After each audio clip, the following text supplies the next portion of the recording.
Hello दोस्तों, नमस्कार। आपका स्वागत है मेरे चैनल पे। केमिस्ट्री का जो पार्ट है, हम छोटे छोटे पार्ट लेके आए हैं, है ना। पूरी केमिस्ट्री कंप्लीट हो जाएगी आपकी छोटे छोटे पार्ट के साथ। तो देखते हैं कि आज ये वाले पार्ट में किस टाइप के क्वेश्चंस दिए गए हैं। वन लाइन फैक्ट के साथ पूरे क्वेश्चंस हैं। दूध खट्टा लैक्टिक अम्ल के कारण होता है, सबको पता है। दूध में लैक्टिक अम्ल पाया जाता है, इसीलिए वो खट्टा होता है, लैक्टिक अम्ल के कारण ही।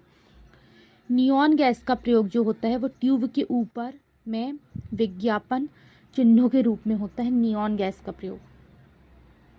ठीक है। पेट्रोलियम हाइड्रोकार्बनों का एक जटिल द्रव्य मिश्रण है। पेट्रोलियम जो है वो हाइड्रोकार्बनों का एक जटिल द्रव्य मिश्रण है। रेयॉन जो है वो सेल्यूलोज से बना संश्लेषित सिल्क है। रेयॉन जो है वो सेल्यूलोज से बना संश्लेषित सिल्क है एक प्रकार का। सिलिकॉन आधातु का प्रयोग कंप्यूटर की इलेक्ट्रॉनिक चिप्स बनाने में होता है। किसका? सिलिकॉन आधातु का प्रयोग कंप्यूटर की इलेक्ट्रॉनिक चिप्स बनाने में होता है। हीरा का अपवर्तनांक सबसे अधिक होता है, याद रखिएगा। पूर्ण आंतरिक परावर्तन के कारण ही हीरा चमकता है, सबको पता है ना। प्लेटिनम सबसे कठोर धातु होती है, एक प्रकार की धातु है लेकिन सबसे कठोर। प्लेटिनम को सफेद स्वर्ण भी कहा जाता है, प्लेटिनम को सफेद सोना। इलेक्ट्रॉन त्याग करने की प्रक्रिया ऑक्सीकरण तथा ग्रहण करने की प्रक्रिया अवकरण कहलाती है इलेक्ट्रॉनों को। आतिशबाजी में जो हरा रंग होता है वो बेरियम के कारण होता है। दिया सलाई में जो लाल रंग होता है वो लाल फास्फोरस से लेपित होता है, निकलता है ना, वो लाल फास्फोरस से लेपित होता है। रेडॉन वायुमंडल में नहीं पाई जाने वाली अक्रिय गैस है। रेडॉन जो है वो वायुमंडल में नहीं पाई जाती, लेकिन ये एक अक्रिय गैस है, ऐसा बोला जा रहा है। रेडॉन गैसीय तत्वों में सबसे भारी है। जो गैस है अक्रिय गैस, उसमें सबसे भारी रेडॉन ही है। जब दलदली पौधे की जड़ों में राइजोबियम नामक जीवाणु पाए जाते हैं, दलदली पौधों, है ना, आप देखिएगा उनकी जड़ों में राइजोबियम नाम का जीवाणु पाया जाता है। दलदली पौधे में, खेतों में जो दलदल में लगते हैं वो पौधे, वो में राइजोबियम होता है। फोटोग्राफी में सिल्वर ब्रोमाइड का प्रयोग किया जाता है। जब भी आप फोटोग्राफी लेते हो उसमें सिल्वर ब्रोमाइड का प्रयोग किया जाता है फोटो लेने के लिए। गुब्बारे को भरने में हीलियम गैस का प्रयोग होता है। जो उड़ते हुए गुब्बारे होते हैं उसमें हीलियम गैस भरी जाती है, तभी वो आसमान में उड़ते, क्योंकि हीलियम गैस सबसे हल्की गैस होती है।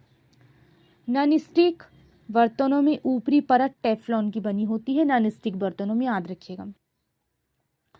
लैंपों तथा ट्यूबों में नियॉन गैस भरी होती है, आप सबको पता होना चाहिए। लैंप और ट्यूबों में नियॉन गैस भरी होती है।